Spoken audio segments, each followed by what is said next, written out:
नमस्कार साथियों, Excel study point की ओर से मैं अनूप गोदियाल आप सभी का स्वागत करता हूं। तो जी हाँ दोस्तों, आज यानी कि 10 अप्रैल से जुड़ी हुई जो भी प्रमुख खबरें हैं उस पर हम लोग बात करने वाले हैं। और सबसे पहले इस सीरीज़ में हम लोग बात करेंगे आज यानी कि 10 अप्रैल के दिन का क्या महत्व है। आप जानते हैं कि पूरे विश्व भर में 10 अप्रैल के दिन जो है वो विश्व होम्योपैथी दिवस के रूप में मनाया जाता है। यानी कि पूरे भारतवर्ष के समय जो है विश्व भर में होम्योपैथी जो है इसके जनक के आज जो है जन्म दिवस के रूप में जो है 10 अप्रैल को सेलिब्रेट किया जाता है। इसलिए जो पहली न्यूज़ हमारी आज रहेगी वो है विश्व होम्योपैथी दिवस के रूप में।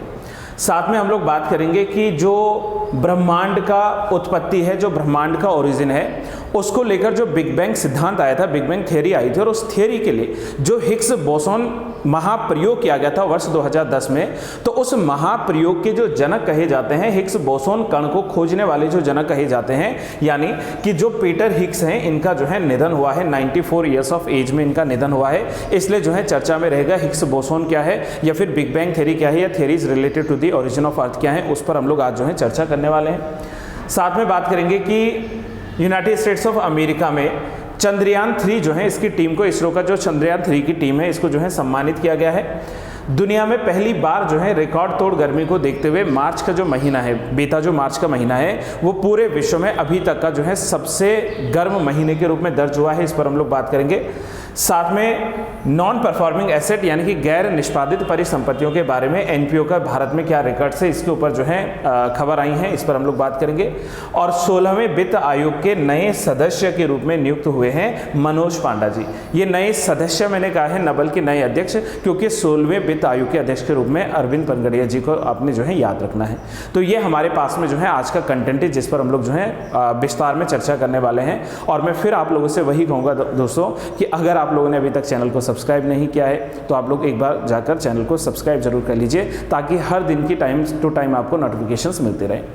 चलिए अब बात कर लेते हैं हम लोग आज की पहली प्रमुख न्यूज़, जिसके अंतर्गत विश्व होम्योपैथी दिवस के रूप में 10 अप्रैल को प्रतिवर्ष जो है मनाया जाता है। 10 अप्रैल को होम्योपैथी दिवस को मनाने के पीछे की जो कारण है वो है डॉक्टर सैमुअल हैनीमैन जो है इनकी जयंती, और इन्हीं की जयंती के उपलक्ष्य में प्रत्येक वर्ष जो है 10 अप्रैल को जो है होम्योपैथी दिवस मनाया जाता है। ये जो है एक जर्मन चिकित्सक थे और साथ में इन्होंने ही जो है होम्योपैथी का संस्थापना भी की थी, इसलिए जो है होम्योपैथी के जो है प्रारंभ इनसे मानी जाती है। जिस तरीके से हर दिवस के लिए हर साल कोई ना कोई विषय या कोई ना कोई थीम होती है, वैसे ही इस वर्ष 2024 के लिए जो होम्योपैथी डे की थीम है उसमें है होम्यो परिवार, वन हेल्थ वन फैमिली। यानी कि इसमें जो है होम्यो परिवार, एक स्वास्थ्य एक परिवार की संकल्पना के साथ जो है विषय रखा गया है। हालांकि इससे पूर्व हम लोग 2023 के विषय की बात करें तो इसमें जो है इसका थीम जो था वो था homeopathy people's choice for the wellness. यानी कि homeopathy people's choice for the wellness मतलब लोगों की जो है चॉइस है, लोगों की इच्छा है कि किस तरीके से उनको जो है वेलनेस की और आगे बढ़ना है होम्योपैथी का सहारा लेते हुए। तो ये इस बार जो है हमारा जो है अगर वर्तमान का थीम पूछेगा तो होम्यो परिवार वन हेल्थ वन फैमिली के रूप से जो है इसको जानते हैं। इस दिन को विश्व स्तर पर मनाने का जो मकसद है वो लोगों को होम्योपैथी के प्रति जागरूक करना है। और पहली बार होम्योपैथी को वर्ष 2005 में मनाया गया था। होम्योपैथी को बिना किसी साइड इफेक्ट के इलाज के रूप में भी जो है जाना जाता है। ये एक ऐसा ट्रीटमेंट है जिसका कोई साइड इफेक्ट नहीं होता है। तो इसलिए जो है प्रत्येक वर्ष 10 अप्रैल को होम्योपैथी डे के रूप में सेलिब्रेट किया जाता है। अब हम लोग आज की दूसरी प्रमुख खबर पर जो चर्चा करने वाले हैं गाइज, उसमें हमारे पास आता है पीटर हिग्स, जिन्होंने हिग्स बोसोन कण के अस्तित्व को जो है प्रदान किया था या प्रस्ताव दिया था। उनका 94 ईयर्स ऑफ एज में 94 वर्ष की आयु में जो है निधन हो चुका है। हिग्स ने 1964 में नए कण तथा कथित रूप से जिसको हिग्स बोसोन कहा गया था, इसके अस्तित्व की जो है भविष्यवाणी की थी। और इसी के चलते आप लोग जानते हैं कि हिग्स बोसोन के इस प्रयोग के चलते जो है इनको नोबेल पुरस्कार से भी सम्मानित किया जा चुका है। नोबेल पुरस्कार विजेता भौतिकी विज्ञान के जो है यहाँ पर महाज्ञानी पीटर हिग्स जो है, इन्होंने तथा कथित जो है गॉड पार्टिकल, देखो यहाँ पर जो हमारे पास में हिग्स बोसोन के पार्टिकल्स है उसमें गॉड पार्टिकल्स आता है, तो इन्होंने गॉड पार्टिकल्स जो है इसको अस्तित्व प्रदान किया था, जिसने ये समझने में हमें मदद की थी कि वास्तव में जो बिग बैंग थियरी है, इस बिग बैंग थियरी में जो मेटल्स निकले हैं, जो वहां पर जो है पदार्थ निकले हैं, वो पदार्थ बने कैसे हैं, तो इनका जो है निधन हो गया है, जिस कारणवश ये जो है चर्चा में रहता है। और इसकी जानकारी जो है ये एडिनबर्ग विश्वविद्यालय के द्वारा जो है साझा की गई थी मंगलवार यानी कि कल। अब सवाल हमारे पास में यही आता है कि ये जो लार्ज हेड्रोन कोलाइडर है यानी कि जो हिग्स बोसोन है, ये वास्तव में होता क्या है। तो इसके लिए आप लोग एक बार समझ लीजिए कि जो हिग्स बोसोन है ये एक मेगा एक्सपेरिमेंट है, यानी कि ये एक महाप्रयोग है। हिग्स बोसोन जो था ये एक मेगा एक्सपेरिमेंट या महाप्रयोग के रूप में जाना जाता है, और इस महाप्रयोग को वर्ष 2010 में, ठीक है, आप लोग जान सकते हैं कि 30 मार्च 2010 में European central for the nuclear research, इसको हम लोग शॉर्ट फॉर्म में सर्न के नाम से जान सकते हैं, कि सर्न के द्वारा जो है क्या किया गया था, एक महाप्रयोग किया गया था।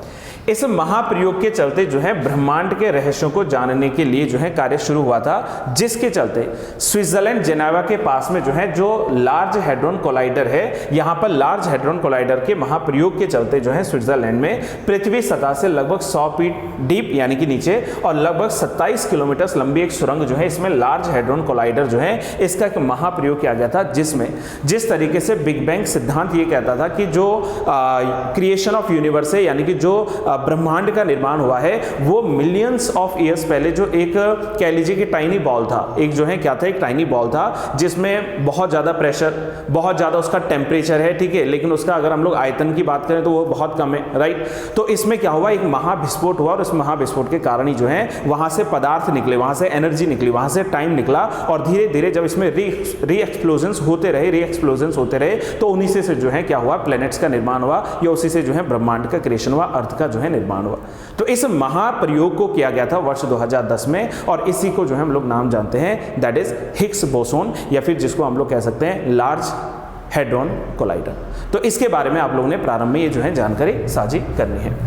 अब यहाँ पर सवाल ये आता है कि जो हिग्स हैं इन्होंने 1964 में एक नए कण के अस्तित्व की जो है भविष्यवाणी की थी, जिसे हिग्स बोसोन के नाम से जाना जाता है, और हिग्स का काम जो है ये वैज्ञानिकों को ब्रह्मांड की सबसे बुनियादी पहलुओं में से एक समझने में मदद करता है। कैसे, बिग बैंग थ्योरी लगभग 13.8 बिलियन ईयर्स अगो जो है यहाँ पर हुई थी, इस बात को समझाने का जो है इसने प्रयास किया था। यहाँ पर हिग्स के द्रव्यमान के बिना कण उस पदार्थ के साथ नहीं जुड़ सकते हैं जिसके साथ हम जो है हर दिन बातचीत करते हैं, या हमारे पास में जो भी मैटर्स की हम लोग बात करते हैं, इसकी शुरुआत हिग्स बोसोन को समझे बिना जो है शायद नहीं हो सकती। तो इस बात को लेकर जो है हिग्स बोसोन को जो है यहाँ पर लाया गया था। अब हम लोग थोड़ा सा अगर इसके ट्रेडिशनल पार्ट की तरफ चलें तो गाइज इसमें सबसे पहला आता है ब्रह्मांड क्या है। ब्रह्मांड की शुरुआत कहाँ से हुई थी, तो जब भी आपसे पूछेंगे कि व्हाट इज यूनिवर्स या ब्रह्मांड किसे कहते हो, तो आप कह सकते हैं कि universe is comprises of all the space matter. जितना भी हमारे पास में क्या है, स्पेस है या मैटर है, उसमें हम लोग प्लैनेट्स काउंट कर सकते हैं, कॉमेट्स काउंट कर सकते हैं, मीटियोर्स काउंट कर सकते हैं, ठीक है, उसमें जो है उल्काश में उल्कापिंड, सभी प्रकार के जो सेलेस्टियल बॉडीज हैं स्पेस में, उनको हम लोग जो है क्या कर सकते हैं, जोड़ सकते हैं यूनिवर्स के साथ में। लेकिन सवाल ये बनता है कि ब्रह्मांड का वास्तव में जो है उत्पत्ति हुई कैसी है, और उस ब्रह्मांड की उत्पत्ति को लेकर जो हमारे पास में कुछ परिकल्पनाएं हैं, कुछ संकल्पनाएं हैं, तो हम लोग इन्हीं जो है हाइपोथेसिस के बारे में थोड़ा सा जान लेते हैं। अगर हम लोग उससे ओरिजिन ऑफ यूनिवर्स से रिलेटेड कुछ थियरीज या कुछ हाइपोथेसिस की बात करें तो हम लोग इसको दो तरीके से पढ़ सकते हैं। एक तो हमारे पास में आती है कुछ अर्ली हाइपोथेसिस जो थे, यानी कि प्राचीन या प्रारंभिक जिनको कह सकते हैं, जो परिकल्पनाएं थी। हाइपोथेसिस को हिंदी में आप लोग शब्द लिख सकते हो प्रारंभिक या प्राचीन, प्रारंभिक परिकल्पनाएं। और ये जो प्रारंभिक परिकल्पनाएं आई थी, इन प्रारंभिक परिकल्पनाओं के भीतर भी दो परिकल्पनाएं जुड़ती हैं प्रमुखता से। सबसे पहला आता है नेब्यूलर हाइपोथेसिस। अभी हम लोग इस पे थोड़ा सा जो है बात करेंगे, हालांकि ये ज्योग्राफी की क्लास में ज़्यादा जो है डिटेल में होगा, लेकिन पहला जो है नेब्यूलर हाइपोथेसिस, और दूसरा आता है इसमें प्लैनेटिज्मल हाइपोथेसिस। ये दो जो है हाइपोथेसिस आप लोग यहाँ पर याद रखेंगे, जो किस में आया है, प्रारंभिक हाइपोथेसिस के रूप में जो है जुड़ी थी। ऑन दी अदर साइड हम लोग बात करें तो हमारे पास में कुछ जो है मॉडर्न थियरीज आती हैं, कुछ हमारे पास में मॉडर्न थियरीज आती हैं, और इन मॉडर्न थियरीज या आधुनिक सिद्धांत की बात करें तो इनमें जो दो प्रसिद्ध हुए हैं, जैसा आज का हमारा विषय है वो है बिग बैंग थियरी। तो एक हमारे पास में जो है बिग बैंग थियरी आती है, याद कीजिए आप लोग 1927 में पहली बार जो जॉर्ज लेमेत्रे थे उन्होंने जो है इस बिग बैंग थियरी के सिद्धांत को जो है प्रतिपादन किया था। हालांकि उससे पहले अगर हम लोग 1920 में चले 1920 में, तो वहां पर जो एडविन हब्बल हैं उन्होंने बताया था कि यूनिवर्स लगातार एक्सपांड कर रहा है, इसको यूनिवर्स एक्सपांशन थियरी के रूप में जानते हैं, जिसका कनेक्शन बिग बैंग सिद्धांत से जुड़ा हुआ था, राइट। तो वहां पर हम लोग को पहले जानना पड़ता है बिग बैंग थियरी जो है महाविस्फोटन का सिद्धांत, इसको हिंदी में लिखते हैं, और दूसरा इसमें आता है स्टेडी स्टेट थियरी। इसमें जो दूसरा आता है वो आता है स्टेडी स्टेट थ्योरी, इसको साम्यावस्था का सिद्धांत भी हम लोग लिख सकते हैं। तो कुल मिलाकर जहां हमसे यूनिवर्स के ओरिजिन की बात करता है तो ओरिजिन ऑफ यूनिवर्स को लेकर जो है 4 बड़े जो है थ्योरीज पढ़े जा सकते हैं। हालांकि इसमें और बहुत सी थ्योरीज हैं, लेकिन 2 इसमें पुराने हाइपोथेसिस हैं। अच्छा, यहां पर एक शब्द समझना, हाइपोथेसिस या परिकल्पना शब्द का शाब्दिक अर्थ क्या होता है। देखो, परिकल्पना मतलब कि किसी ने कहा, उसने ऐसी परिकल्पना की और हमने उसको स्वीकार कर दिया, तो ये तो हो गई परिकल्पना। और थियरीज में, सिद्धांत में क्या होता है कि एक्सपेरिमेंटल रूप से, यानी कि वहां पर जो है परीक्षण करने के बाद वहां पर जो है उसको साबित किया जाता है, उसको प्रूफ किया जाता है, तो वो थियरीज के रूप में काउंट होता है। तो ऐसे ही सिद्धांतों में हमारे पास में जो है 2 प्रचलित जो प्रारंभिक जो हाइपोथेसिस रहे हैं, उसमें एक हाइपोथेसिस रहा है जिसका नाम है द नेबुलर हाइपोथेसिस। सवाल ये बनता है कि नेबुलर हाइपोथेसिस की शुरुआत कब हुई थी और किस व्यक्ति ने इसको प्रोपाउंड किया था पहली बार। तो 1755 में इमैनुअल कांट नाम के जो व्यक्ति थे, इमैनुअल कांट, उन्होंने पहली बार प्रपोज किया था नेबुलर हाइपोथेसिस को। हालांकि आप जानते हैं कि इसी हाइपोथेसिस को जो है पियरे लाप्लास के द्वारा 1796 में क्या किया गया था, मॉडिफाई किया गया था। तो जब हमसे पूछा कि who introduce nebular hypothesis, then हमें आंसर करना है इमैनुअल कांट इन 1755। लेकिन अगर पूछेगा कि इसको मॉडिफाई किसने किया, मतलब इसमें जो है रिफॉर्म किसने लाए, तो इसमें रिफॉर्म लाने का श्रेय जाता है पियरे लाप्लास को। और पियरे लाप्लास जो है, इन्होंने इसको जो मॉडिफाई किया था उसका डेट है 1796। तो यहां से प्रारंभ आप लोग जानते हैं नेबुलर हाइपोथेसिस का। अब प्रश्न ये है कि ये जो नेबुलर हाइपोथेसिस था, वास्तव में ये सिद्धांत कहता क्या है। तो according to them, according to Immanuel Kant as well as Pierre Laplace, उनका मानना ये था कि पृथ्वी की उत्पत्ति से पहले जो है स्पेस में क्या था, एक नेबुला था। And what is the meaning of nebula? Nebula is a cluster of gases, right? A cluster of gases and dust particles. धूल कण और गैस जो होते हैं, इनका एक क्या था, एक गुच्छा था, एक क्लस्टर था, जिसको हम लोग जो है नेबुला, एक क्लाउडेड कह लीजिए, बादल नुमा एक संरचना थी, जिसको नेबुला नाम दिया था। और उस नेबुला के भीतर मेन जो गैसेस में हम लोगों ने बात की है, तो उसमें जो मेन कंपोनेंट्स है उसमें हाइड्रोजन और हीलियम आता है। तो कहा जाता है कि समय के साथ क्या था कि यही जो नेबुला था, ये नेबुला जो है एसोसिएट हुआ यूथफुल सन के साथ, और यूथफुल सन के साथ एसोसिएट होने के बाद नेबुला के कण जो है वो सराउंडिंग जो है सन के घूमते रहे, और देखते देखते इनमें एक्यूमुलेशन और एक्यूमुलेशन के बाद जो है कुछ संरचनाएं बनी, जिन्होंने गैलेक्सीज का या प्लैनेट्स का जो है कह लीजिए सैटेलाइट्स के फॉर्म में जो है क्या हुआ, कन्वर्ट हुआ था। तो एक तो ये थियरी हमें जो है नेबुलर हाइपोथेसिस सिखाता है। वही दूसरी तरफ हम लोगों ने कहा कि हमारे पास में एक थियरी आई थी जिसका नाम है प्लैनेटेसिमल थियरी, और प्लैनेटेसिमल थियरी को देने वाले 2 व्यक्तियों का नाम याद रखना। वर्ष 1905 में पहली बार चैम्बरलिन और मोल्टन नाम के जो 2 व्यक्ति थे, इन्होंने जो है सिद्धांत को दिया था। चैम्बरलिन और मोल्टन नाम के जो 2 व्यक्ति हैं, चैम्बरलिन एंड मोल्टन, इन 2 व्यक्तियों के द्वारा जो है ये सिद्धांत दिया गया था जिसका नाम है प्लैनेटेसिमल सिद्धांत, यानी कि इसको हम लोग जो है परिग्रहीय थियरी के रूप से भी जान सकते हैं। अच्छा, ये सिद्धांत क्या कहता है? ये सिद्धांत कहता है कि जब तक बाकी प्लैनेट्स नहीं बने थे, before the existing of the planets, sun जो था, सूर्य जो था, वो ऑलरेडी एग्जिस्ट करता था स्पेस में। Done, right, good. तो जैसे मतलब मान लीजिए कि प्री एग्जिस्टिंग जो सन था, उस प्री एग्जिस्टिंग सन के पास से कोई जो है तारा गुजरा, कोई जो है स्टार गुजरा, कोई सेलेस्टियल बॉडी गुजरी, और जब वो सेलेस्टियल बॉडी उस जो है सन के पास से गुजरा, तो सेलेस्टियल बॉडी का जो अपना क्या था, ग्रेविटेशनल फोर्स या उसका मैग्नेटिक जो फोर्स था, उसने सोलर सरफेस से, सूर्य की जो सतह है, वहां से कुछ कण अपनी ओर खींच लिए। जब सूर्य की सतह से वो कण अपनी ओर खींचे गए, तो खुद तो जो है वो स्टार जो है वो दूर चले गया, लेकिन उसने जो सूर्य की सतह से वो कण खींचे थे, वो एक शिगार की आकृति की संरचना बनाते हुए जो है क्या होते रहे, ब्रह्मांड में या सूर्य के चारों ओर जो है घूमते रहे। धीरे धीरे जो है समय के साथ इन कणों का भी क्या हुआ, एक्यूमुलेशन हुआ, इन कणों का भी क्या हुआ, जमाव हुआ, और जमाव होने के साथ जो है वो धीरे धीरे धीरे जो सूर्य के चारों ओर घूम रहे थे, इन्हीं से जो है समय के साथ साथ क्या हुआ होगा, प्लैनेट्स का निर्माण होगा। समय के साथ साथ जो इससे तारों का जो है निर्माण हुआ होगा। तो इस सिद्धांत को देने वाले जो थे, उनमें आते हैं मोल्टन और चैम्बरलिन, और इसी थियरी को जो है नाम दिया गया है, that is called the planetesimal theory. मैं आपको करंट वाले टॉपिक में ट्रेडिशनल जोड़ रहा हूँ, तो बहुत ज्यादा ट्रेडिशनल ना हो जाए, इसलिए मैं क्विक और जो है फटाफट रिविजन के फॉर्म में चल रहा हूँ। बाकी जब ज्योग्राफी वाली क्लास करेंगे तो हम लोग इसको डिटेल में जान सकेंगे। दूसरा, जैसे मैंने कहा कि बिग बैंग सिद्धांत की जब बात करेंगे कि इसको प्रोपाउंड किसने किया गया था, तो 1927 में जाना है आप लोगों ने, और यहां पर नाम लिख देना है, that is called big bang theory के जनक कौन है, सोचिए 1 मिनट के भीतर, जॉर्ज लेमेत्री। डन। तो यहां पर क्या है कि बिग बैंग सिद्धांत जो देने वाले थे वो थे जॉर्ज लेमेत्रे, और जॉर्ज लेमेत्रे के द्वारा जब ये सिद्धांत दिया गया था तो इससे पहले भी देखो, एक बार 1920 की तरफ चलें आप लोग। 1920 में जो है एडविन हब्बल नाम की जो व्यक्ति हैं, हब्बल टेलीस्कोप का नाम सुना ना इन्हीं के नाम पे, तो जो एडविन हब्बल हैं, एडविन हब्बल, इन्होंने जो है पहली बार ये बताया था कि जो यूनिवर्स है वो लगातार एक्सपांड करते जा रहा है, ब्रह्मांड जो है वो लगातार विस्तारित होते जा रहा है। और इसी बात को लेकर जो है बाद में बिग बैंग सिद्धांत आया था, और बिग बैंग सिद्धांत ने ये माना कि कुछ समय पहले, मिलियंस ऑफ ईयर अगो जो था, एक टाइनी बॉल था, और ये जो टाइनी बॉल था इसके पास में जो है स्मॉल वॉल्यूम, इनफाइनाइट टेम्परेचर की बात करें तो बहुत इनफाइनाइट है, डेंसिटी की बात करें तो डेंसिटी इनफाइनाइट है, और वॉल्यूम उसका कम है। तो एक समय के बाद क्या हुआ, लगभग 13.7 मिलियन ईयर्स अगो क्या हुआ, इस टाइनी बॉल में एक धमाका हुआ, यहाँ पे क्या हुआ, एक एक्सप्लोजन हुआ। और जब ये एक्सप्लोजन हुआ तो इस एक्सप्लोजन से कुछ मैटर्स निकला, जैसे डार्क मैटर की भी बात कर लीजिए, अदर मटेरियल्स की बात कीजिए, वो यहाँ से निकला, साथ में इससे टाइम निकला, एनर्जी निकली, ठीक है, एटम्स निकले, मॉलिक्यूल्स निकले, तो इससे वो निकलते रहे। और धीरे धीरे जो है ये ग्रेजुअली क्या हुआ, इनका साइज वो इंक्रीज होता रहा due to the accumulation of the normal matters around the sun. Sun के चारों ओर जो मैटर्स बिखरा हुआ था उनका एक्यूमुलेशन होता हुआ, और वो जो है फिर से क्या हुआ, एक सेलेस्टियल बॉडी के रूप में आए।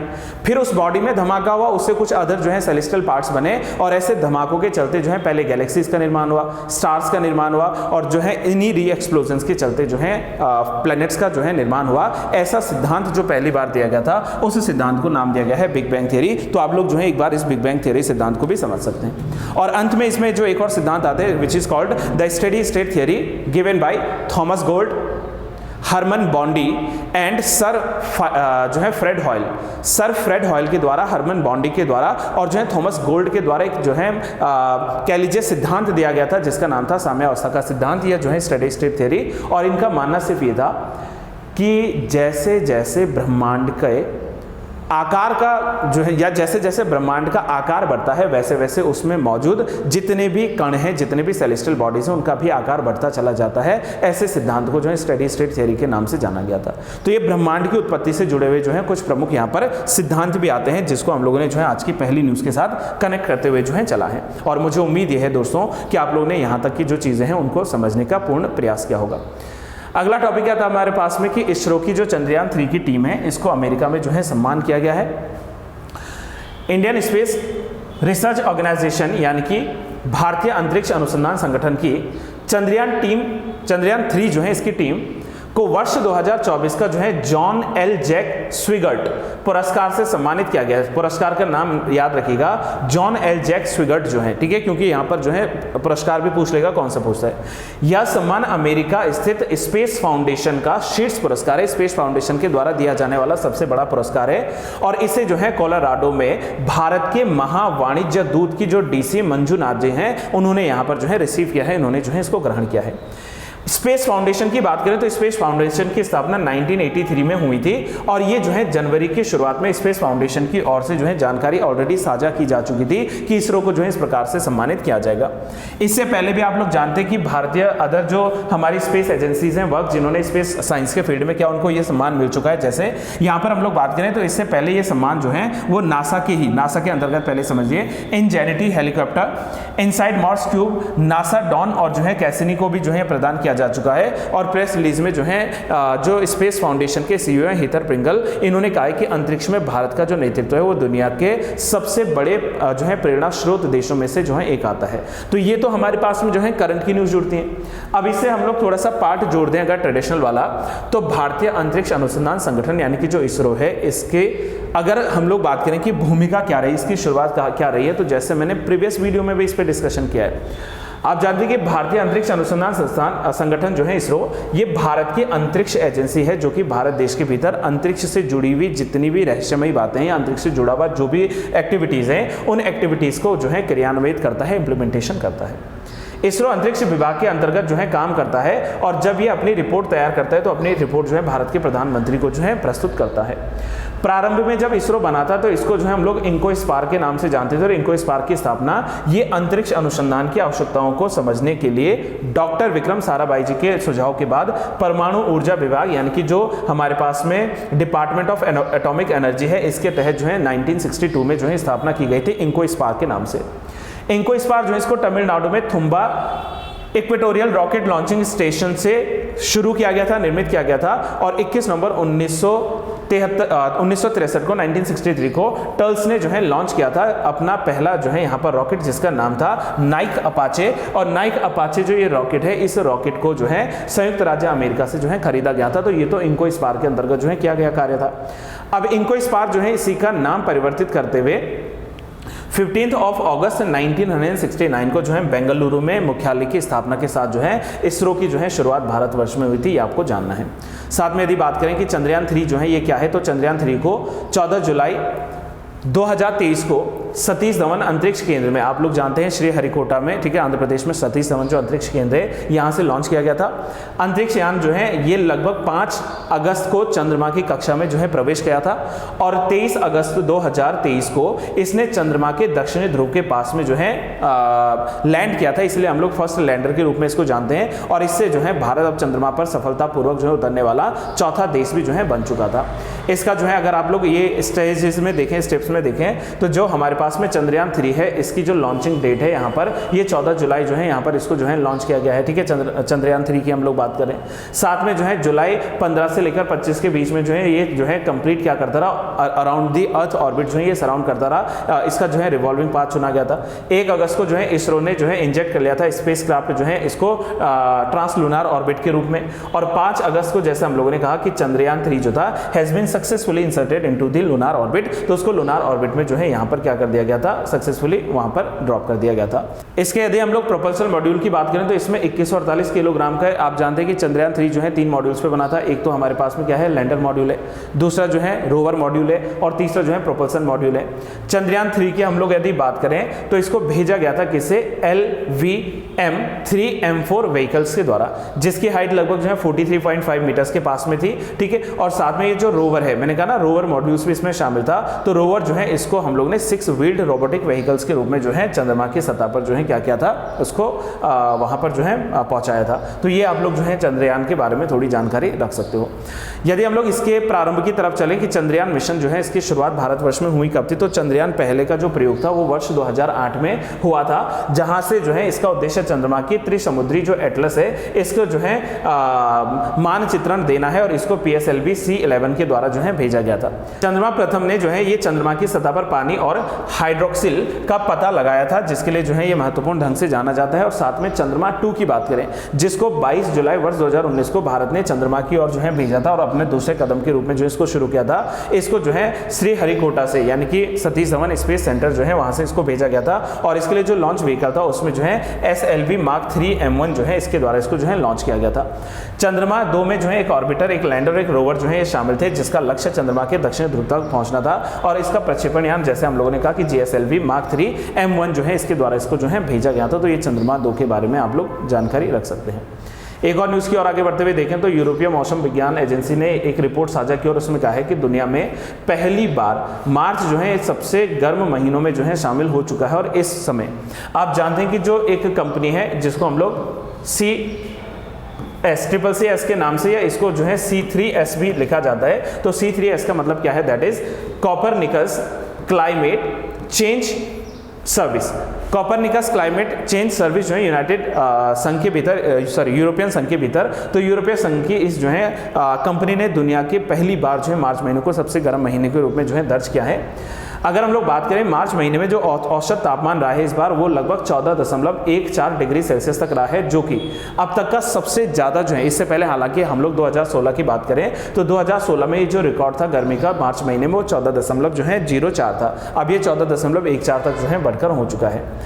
अल नीनो और मानव जनित जो जलवायु परिवर्तन के प्रभाव हैं ये मुख्य कारण है, जिसकी वजह से जो है 12 महीनों में दुनिया का जो औसत तापमान है वो लगभग 1.58% या डिग्री से जो है अधिक रहा है। यहाँ पर इस चीज़ के लिए जो है ये जाना जा सकता है।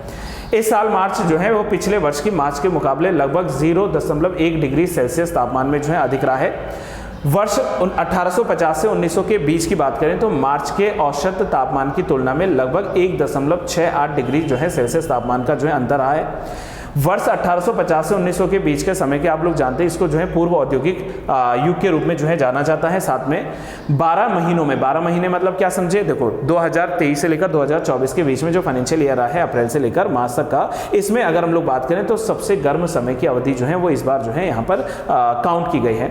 अगर हम लोग औसत तापमान की बात करें तो पूर्व औद्योगिक तापमान की तुलना में, पूर्व औद्योगिक तापमान यानी कि जैसा हम लोगों ने कहा 1850 से लेकर 1900 के बीच में, इससे पहले की अगर हम लोग तुलना करें तो यहाँ पर लगभग जो है 1.5 डिग्री सेल्सियस की जो सीमा है इसको पार किया जा चुका है।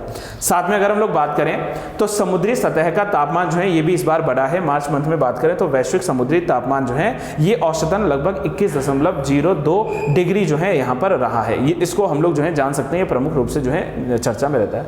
हालांकि यहाँ पर जो है जो स्काईमेट है, स्काईमेट एक जो है मौसम एजेंसी है, निजी मौसम एजेंसी है, इसने माना है कि भारत में इस वर्ष जो है वो सामान्य ही रहेगा। मानसून बहुत ज़्यादा जो है इसमें चेंजेस आएंगे नहीं, क्योंकि यहाँ पर ये बताया गया है कि जून से लेकर सितंबर के बीच 4 महीने में मानसून की जो बारिश है वो लगभग 102% जो है होने की आशंका यहाँ पर है। तो भारत के परिप्रेक्ष्य में देखेंगे तो यहाँ पर जो है कंडीशन अभी जो है सामान्य बताई गई है।